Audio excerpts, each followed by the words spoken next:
You might remember our recent harrowing story of Adelaide mother Leanne Scott, sent to jail for up to 6 years after stealing from her employer to feed her poker machine addiction.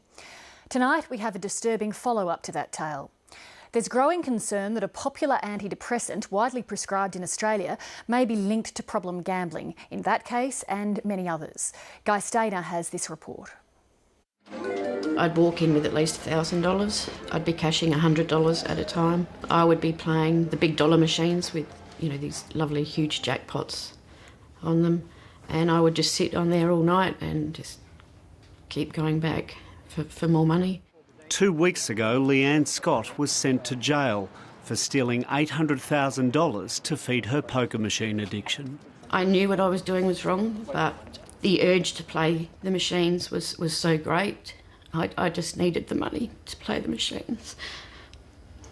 On the eve of her sentence, Leanne Scott shared her story with 730 in a quest for poker machine reform. She mentioned an antidepressant called Effexor.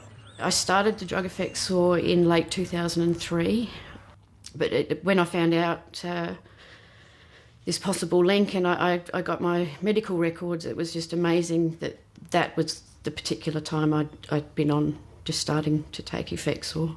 I'm actually doing therapy at a statewide gambling therapy service, and my counsellor there has said she is actually seeing a lot of people who are taking Effexor. I went onto Effexor in 2010 in April.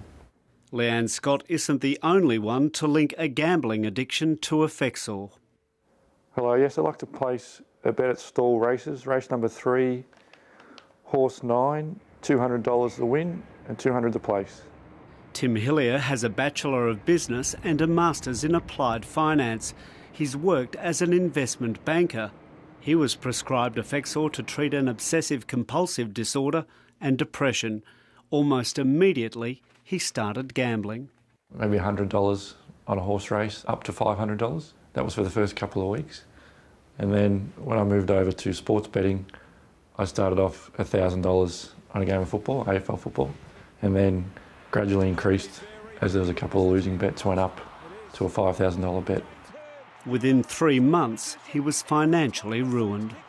Eventually I made a $80,000 bet on a game of tennis. But Sam Stozer lost, and so did he. I thought I'd feel upset, but because of the medication I was on and the blunting effect that it had on me, I didn't feel much at all. I actually went to sleep and got up the next day and was fairly normal. Effexor is a drug used to prevent and treat a relapse of depression. Effexor is a very widely used antidepressant, and it's a very good antidepressant. Professor Jayashri Kulkarni is the Director of Psychiatric Research at Melbourne's Alfred Hospital.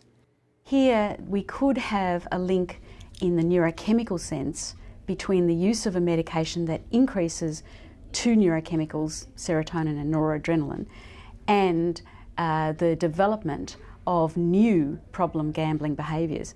I'm aware of 8 cases of people who've presented to services with that problem of taking Effexor and having gambling as an issue. And that's just in Victoria? That's just in Victoria. The Salvation Army's Maria Turnbull wants to survey gambling addicts across the country to gather more data on the drug. I really hate to think how widespread it could be. Losing his life savings made Tim Hillier review his behaviour and his medication.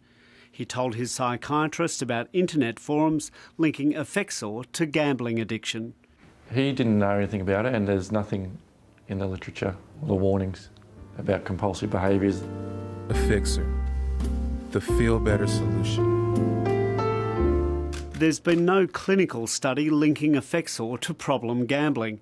The evidence at this stage is anecdotal, but other similar medications have been connected. Drugs used to treat Parkinson's disease are now the subject of a class action after evidence linking them to gambling addiction and hypersexuality. Exactly the same side effects as those now being described by Effexor users. The Parkinsonian drugs are similar in the sense of increasing central nervous system dopamine. So dopamine and noradrenaline are very closely aligned. Effexor is marketed in Australia by Pfizer. Tim Hillier and another Effexor user phoned the company to complain. They admitted to us that there is a small percentage of people who may have these compulsive behaviours or gambling or these other issues, but from their point of view, it's such a small percentage that it's not worthy of warning. In a statement, Pfizer said it takes medicine safety very seriously. I think at this stage the evidence base isn't there yet for a specific warning about problem gambling with this medication. But that doesn't mean that it's not an issue, because sometimes there are difficulties in pinning down a drug with a potential behaviour. What we really have to be careful about is using the drug wisely, using it in carefully diagnosed depression, and then we have to be extremely vigilant about follow-up. Tim Hillier hasn't gambled since he stopped taking Effexor. He's speaking out to prevent others suffering the same fate. People sort of take these medications, they don't discuss them, they're embarrassed, whatever it might be.